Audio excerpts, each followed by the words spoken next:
Pada tanggal 6 Agustus 1945, sebuah bom atom dijatuhkan oleh Amerika Serikat di kota Hiroshima, Jepang. Serangan dahsyat ini mengguncang dunia dan secara drastis menurunkan moral serta semangat para tentara Jepang. Sehari setelahnya, pada 7 Agustus 1945, Badan Penyelidik Usaha-Usaha Persiapan Kemerdekaan Indonesia atau BPUPKI resmi berganti nama menjadi Panitia Persiapan Kemerdekaan Indonesia atau PPKI. Perubahan ini bertujuan untuk menegaskan tekad bangsa Indonesia dalam mewujudkan kemerdekaan yang sejati. Kemudian, pada tanggal 9 Agustus 1945, bom atom kedua kembali dijatuhkan di kota Nagasaki. Jepang bersimpuh, kian terpuruk dan kian lemah. Berhadapan dengan kekalahan, momen ini pun dimanfaatkan oleh bangsa Indonesia untuk segera merebut kemerdekaan. Pada tanggal 12 Agustus 1945, tiga tokoh penting Indonesia, Soekarno, Muhammad Hatta, dan Raji Manwedio-Diningrat diterbangkan ke Dalat sekitar 250 km dari timur Laut Saigon, Vietnam. Di sana mereka bertemu dengan Marsikal Terauchi yang merupakan panglima tentara Jepang di Asia Tenggara. Dalam pertemuan itu, Terauchi menyampaikan bahwa Jepang mengakui kekalahannya dan siap memberikan kemerdekaan kepada Indonesia dalam waktu dekat.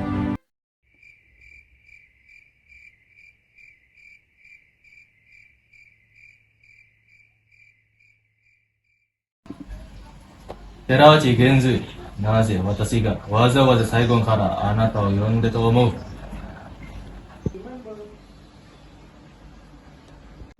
推測いたしますが、太平洋での敗戦を十分語っております。南領とインドのうちで我々は独立を約束しました。時が来たのです。その約束を実行すべきです。本当に価値のある土地を種で与えるなどありえない陛下。善意ではありません、寺内。これが圧力だ。我々はインドネシアの民の支持が必要がある。彼らは疲弊しています。少しでも希望を与えなければ。では、誰がこの約束を伝えるのですか？私が東京で正式に世界に向けて東インドに独立を与えると宣言する。ただ、彼らが帝国への忠誠を保つならば。しかし、彼らがこの気を利用して反乱を起こせたら。それはお前の任務だ、寺内。彼らが信じるよう導け。彼らはバカではありません、陛下。スカルノとハッタ、あの二人は必ず死を見抜くでしょう。偽り希望を売る方が運動の失うよりも良い。彼らは希望を待たせておけ。時間を。約束は時間は稼ぎだ。希望こそが武器だ。承知しました。指導者たちに伝えましょう。準備を始めてもよい。ただし、我々の監視の下で。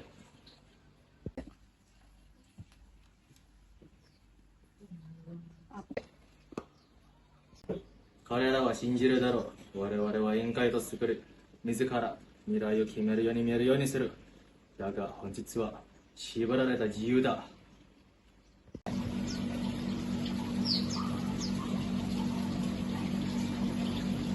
Tuan-tuan dari Indonesia, saya sebagai utusan dari pemerintah Jepang ingin menyampaikan sesuatu hal mengenai keputusan penting dari Kaisaran Jepang.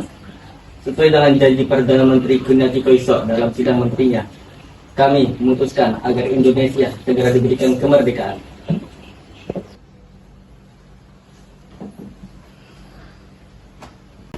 Terima kasih atas kepercayaan ini, Yang Maha Sekal. Namun, dengan cara apa dan bagaimana Jepang memberikan kemerdekaan kepada Indonesia? Dengan cara memproklamasikan kemerdekaan Indonesia. Hal ini dapat dilaksanakan tergantung cara kerja PPKI. Benar, memang harus seperti itu. Karena PPKI adalah badan yang bertanggung jawab untuk mengurus proklamasi kemerdekaan. Saya sependapat dengan Anda, Bung. Kalau begitu, mari kita laksanakan proklamasi kemerdekaan Indonesia dalam waktu dekat. 2 hari kemudian, pada tanggal 14 Agustus 1945, Jepang secara resmi menyatakan menyerah tanpa syarat kepada sekutu. Kekalahan ini sebenarnya dirahasiakan secara ketat oleh pihak militer Jepang di Indonesia. Mereka bahkan menyegel semua stasiun radio untuk mencegah berita tersebut tersebar ke masyarakat luas. Namun, upaya penyembunyian itu tidak sepenuhnya berhasil. Siaran radio asing yang memberitakan kekalahan Jepang berhasil ditangkap dan didengar oleh Sultan Syahrir. Informasi ini pun segera menjadi pemicu penting dalam mendorong para pemimpin nasional untuk mempercepat proklamasi kemerdekaan.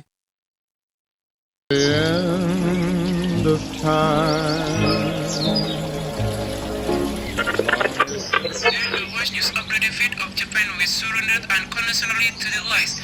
One of the reasons was the bombing of Hiroshima and Nagasaki on August 6 and 1945 by the Allies. As a result, Japan lost most of its troops and troops.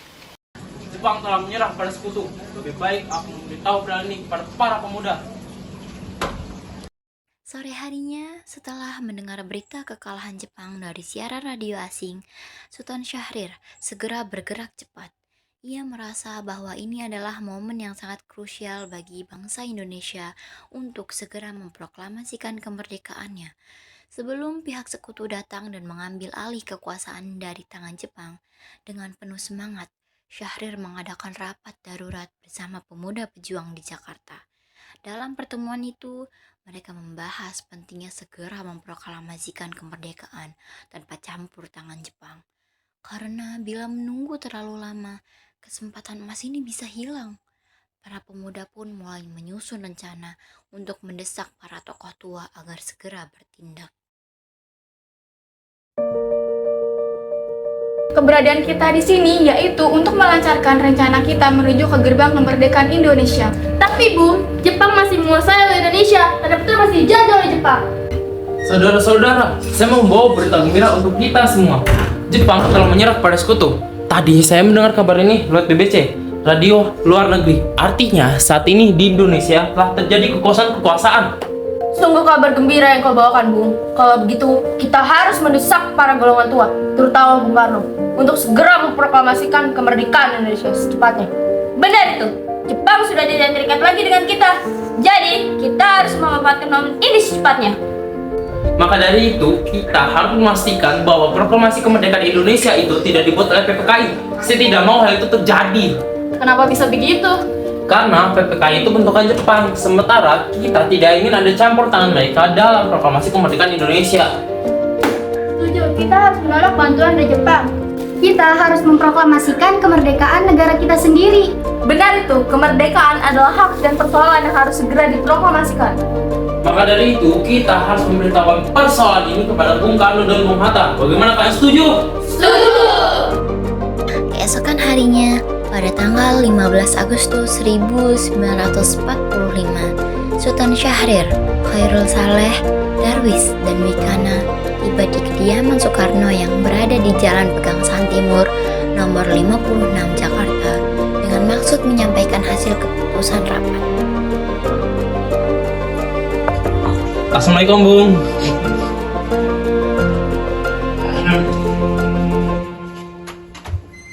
Waalaikumsalam. Ada apa kalian datang kemari? Maaf mengganggu waktu Anda, Bung. Tapi ada berita yang mendesak yang harus kami beritahukan. Masuklah.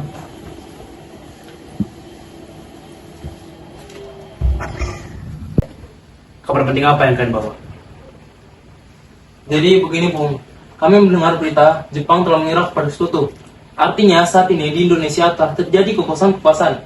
Kami, para golongan muda, telah berdiskusi dan hasilnya kami semua setuju agar Bung Karno dan Bung Hatta segera memproklamasikan kemerdekaan Indonesia. Itu benar, Bung. Ini sudah saatnya kita menyatakan kemerdekaan. Kekosongan kekuasaan harus segera kita manfaatkan. Aku mengerti semangat kalian. Tapi kemerdekaan bukan hanya soal semangat. Kita punya PPKI. Kita harus bicarakan secara resmi di sana. Bung, PPKI adalah bentukan Jepang. Apakah kita akan merdeka melalui alat yang disebut penjajah? Kemerdekaan sejati harus lahir dari kehendak rakyat, bukan dari izin penjajah. Itu benar, Bung. Jika kita menunggu, kita justru memberi waktu kepada pihak lain, baik Jepang maupun sekutu, untuk segera kembali menguasai keadaan. Apa kalian tidak memikirkan bahaya apa yang akan kita dapatkan jika kita melaksanakan proklamasi sekarang? Jepang masih bersenjata, pasukan mereka masih di sini. Jika kita gegabah, Jepang pasti menyerang kita. Kami tahu resikonya, Bung. Tapi jika terlalu lama, rakyat akan semakin menderita. Ini bukan perihal pemberontakan, ini perihal mengambil alih hak kita. Hak menentukan nasib bangsa. Jangan tunggu Jepang mengizinkan kita merdeka, Bung. Mereka sudah kalah. Ini saatnya untuk kita menentukan jalan kita sendiri. Benar apa yang dikatakan Yunkana, bukan kemerdekaan yang diberi yang kami damba, melainkan kemerdekaan yang lahir dari keringat dan darah kita sendiri. Semakin cepat kita melaksanakan proklamasi, semakin cepat pula derita rakyat terangkat. Inilah saat yang dinanti bangsa kita, Bung. Bangsa yang besar tidak meminta kemerdekaan. Mereka merebutnya, Bung. Baiklah. Tapi aku harus bicarakan ini dengan Bung Hatta dan para tokoh lainnya. Kami harus pertimbangkan dengan matang. Baiklah, kami ingin tunggu keputusan Anda, Bung. Tapi ingat, waktu tidak akan menunggu kita. Dan rakyat tidak akan menunggu lebih lama. Baiklah. Beri aku waktu. Akan kubicarakan malam juga. Semoga keputusan yang Bung ambil ada yang terbaik untuk bangsa kita.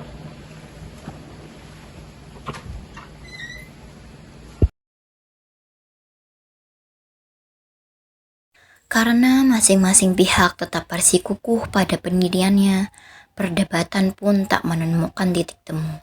Keempat tokoh pemuda, Sultan Syahrir, Wikana, Darwis, dan Khairul Saleh, akhirnya berpamitan dengan wajah tegang dan langkah yang berat. Mereka meninggalkan kediaman Soekarno dengan hati yang gelisah, diliputi rasa kecewa dan ketidakpuasan atas sikap hati-hati golongan tua.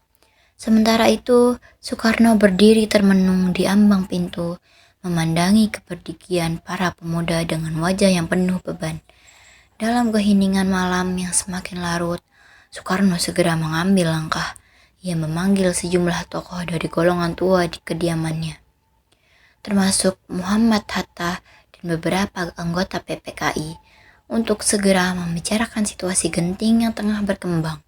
Bagi Soekarno, saat ini bukan hanya tentang kapan kemerdekaan akan diproklamasikan, tapi juga bagaimana melakukannya dengan tepat, aman, dan bermartabat.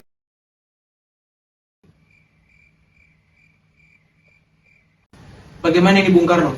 Para pemuda datang dengan desakan agar kita segera memproklamasikan kemerdekaan. Begitulah. Mereka sangat bersemangat, bahkan cenderung terburu-buru. Tapi menurutku, kita tidak bisa gegabah. Kemerdekaan adalah masa depan bangsa. Jika kita gegabah, pasti akan menimbulkan kekacauan. Ya, saya sependapat. Kita harus tetap tenang. Yang mendesak saat ini adalah bagaimana cara menghadapi sekutu yang ingin kembali ke negeri ini. Mengenai proklamasi, bagaimana kita bahas di sidang PPK mendatang. Lalu, bagaimana dengan pendapat para golongan muda? Kita abaikan saja? Mereka memang bersemangat, tetapi terkadang semangat itu belum dibarengi dengan pemikiran jangka panjang. Kita harus berpikir ke depan. Kemerdekaan bukan sekedar diumumkan, tapi harus dijaga serta diakui. Baiklah, kalau begitu, kita sepakat untuk tetap menunggu sidang PPKI. Di tengah gelapnya malam, para pemuda Indonesia memutuskan untuk bertindak. Mereka tidak lagi percaya bahwa jalan konvensional akan mengarah pada hasil yang mereka inginkan. Dalam malam yang penuh ketegangan, mereka merencanakan sebuah langkah berani, yaitu menculik Bung Karno dan Bung Hatta, dan membawanya ke tempat yang aman di Rengas Dengklok, di mana mereka akan diasingkan sejenak dari pengaruh luar, agar bisa memproklamasikan kemerdekaan dengan keyakinan penuh.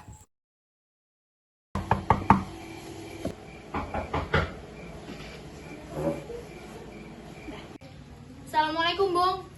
Waalaikumsalam. Ada apa kalian? Datang malam-malam begini. Mohon maaf, Bung. Kami mendapatkan berita untuk menjemput Anda. Ada hal penting yang harus segera dibicarakan. Perintah? Dari siapa? Maafkan kami, Bung. Ini demi keselamatan Anda dan masa depan bangsa. Rombongan pemuda yang membawa Soekarno dan Hatta tiba di Rengas Dengklok. Bung Hatta telah sampai terlebih dahulu sebelum Bung Karno. Mereka ditempatkan di rumah seorang warga keturunan Tionghoa bernama Chiao Kiesong, yang bersedia meminjamkan rumahnya untuk kepentingan perjuangan. Maaf karena menculik Anda seperti ini, Bung. Sebenarnya, apa maumu sehingga aku dibawa kemari?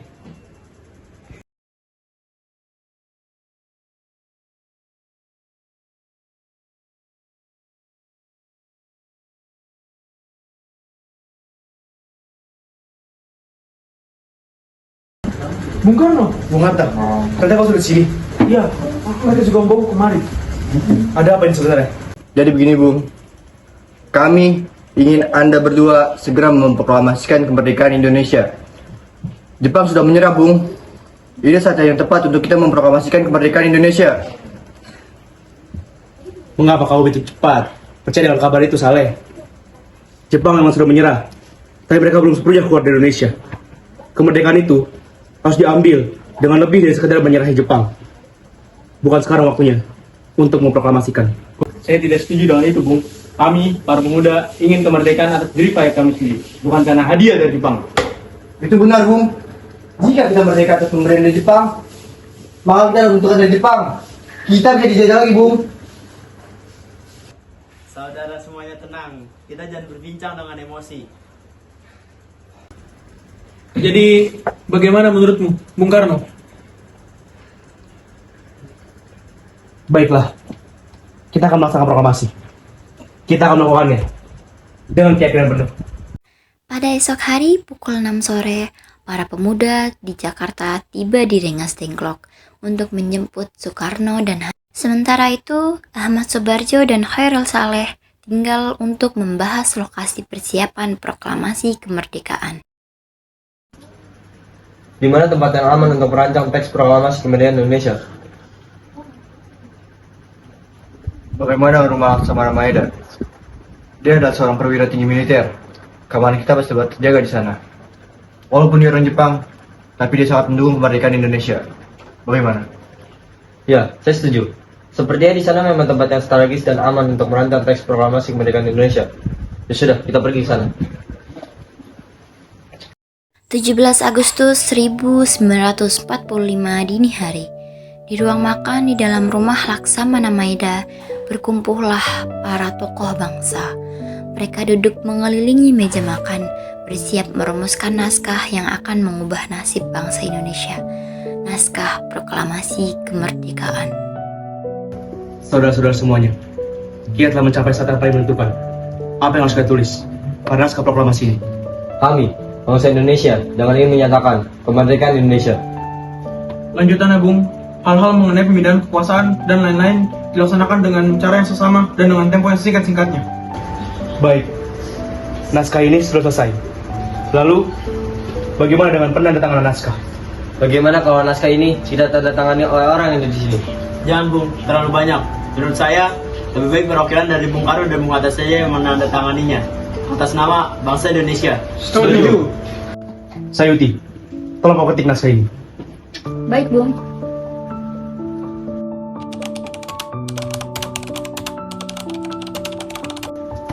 Jadi, kapan kita akan melaksanakan proklamasi ini, Bung? Aku rasa tanggal 17 adalah tanggal yang baik. Sebagaimana Al-Quran yang turun pada tanggal 17.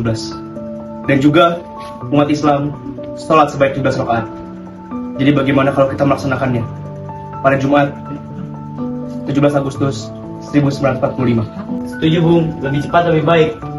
Pukul berapa kita akan melaksanakannya? Pagi, pukul 10 tepat. Bagaimana? Setuju. Aku akan perintahkan Fatmawati untuk menjaga bendera. Suhud, tolong kau panggilkan dia. Baik, biar saya panggilkan, Bung. Permisi, Bu. Bapak mau manggil.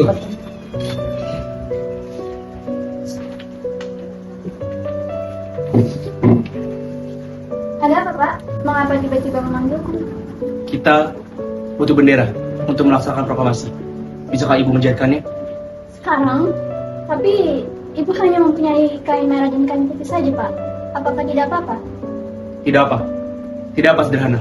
Asal kita punya niat. Baiklah kalau begitu, Pak. Akan segera Ibu jahitkan. Beberapa menit setelah Fatmawati pergi menjahit dan Sayuti Melik pergi mengetik, ruangan tampak tegang. Suasana di dalam ruangan itu semakin intens. Namun, ketegangan tidak hanya datang dari dalam, melainkan juga dari luar rumah tersebut. Tiba-tiba, suara langkah kaki tentara Jepang terdengar mendekat. Para pemuda yang ada di dalam ruangan saling bertukar pandang dengan cemas. Di luar ruangan, tentara Jepang tampak sedang berpatroli, seolah mencurigai adanya sesuatu yang tidak biasa di kediaman Laksamana Maeda. Kita harus bergerak cepat. Jika tentara Jepang tahu, semuanya bisa berantakan. Semoga Sayuti kembali dengan naskah itu. 何方中から声が聞こえたが、そこで何してる？何もない。サディオ・インドネシアのシンポニー集団話すだけだ。そうかいなおめななんだ。なぜか目が高さなる。彼はインドネシアのシンポに関する要請、ファイルです。わかりました。しかし、もし中津はそろな、我々は見守っているぞ。はい。Kita harus bergerak cepat, Bung. Keadaan kita semakin terancam jika tentara Jepang datang kembali. Beberapa menit setelah intervensi tentara Jepang, Sayuti Melik akhirnya kembali dengan naskah yang telah diketik. Dia menyerahkannya kepada Soekarno dengan cepat. Ini naskahnya, Bu. Silakan ditandatangani.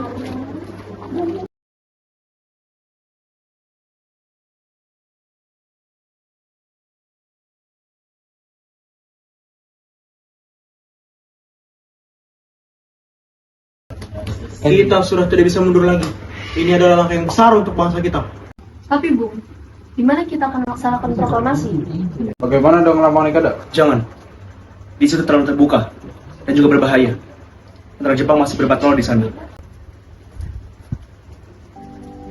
Maaf, boleh saya mengusulkan? Bagaimana jika dilaksanakan di depan rumah saya saja? Ya, itu ide yang bagus. Bisa tempat yang aman dan juga terbuka. Ya, saya juga setuju. Kita harus melaksanakan proklamasi ini sekarang. Tugas kita sekarang adalah menyebarluaskan naskah ini ke seluruh Indonesia. Dia, tolong kau sebarluaskan naskah ini.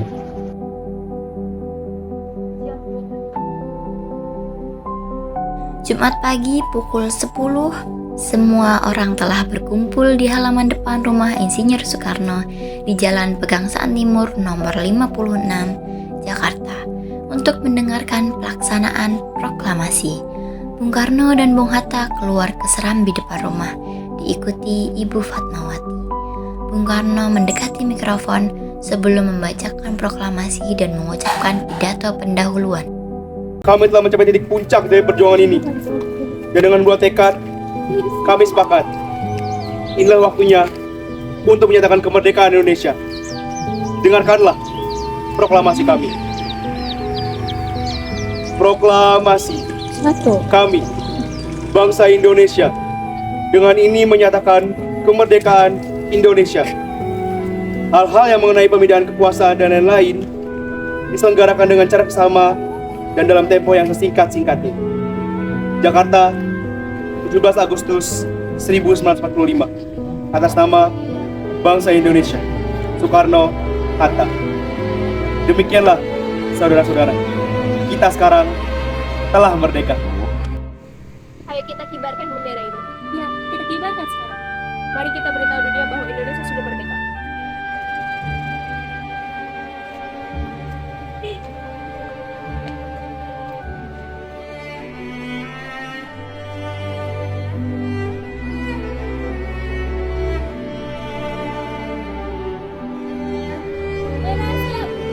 Pada bendera merah putih, hormat, gerak.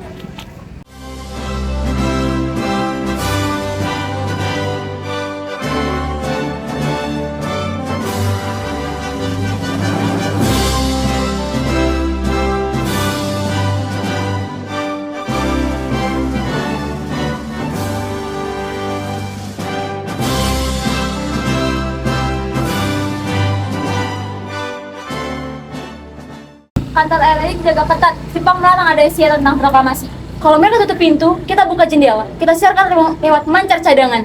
Tapi bisa ketahuan. Biar ini bukan sekedar siaran, ini suara kemerdekaan.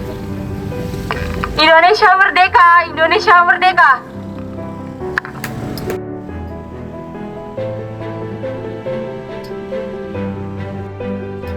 Panur. Pak, siapkan juga proklamasi ini. Baik, Pak. Coba banyak benar, Oh iya, sekarang kapan lagi? Dunia harus tahu Indonesia sudah merdeka. Ini tugas sejarah. Hentikan siaran ini sekarang. Berani-beraninya kalian tanpa izin kami mau mati. Silakan, saya tidak takut. Indonesia sudah merdeka. Kalau saya ditangkap dan mati akan lahir 1000 nur yang lainnya.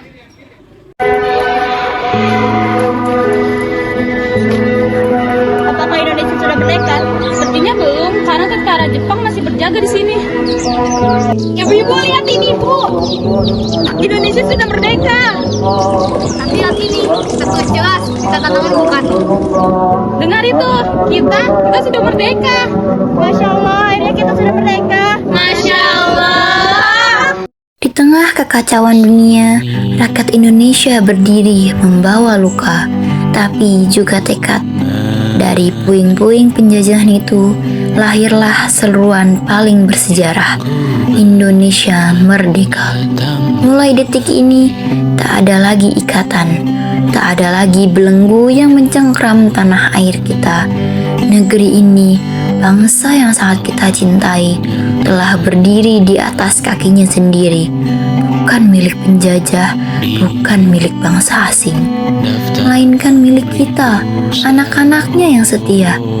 Kini, kita sendirilah yang menyusun masa depan. Kitalah yang menata batu demi batu, membangun negeri bernama Republik Indonesia, negara merdeka, negara yang lahir dari keringat, dari air mata, dari darah juang.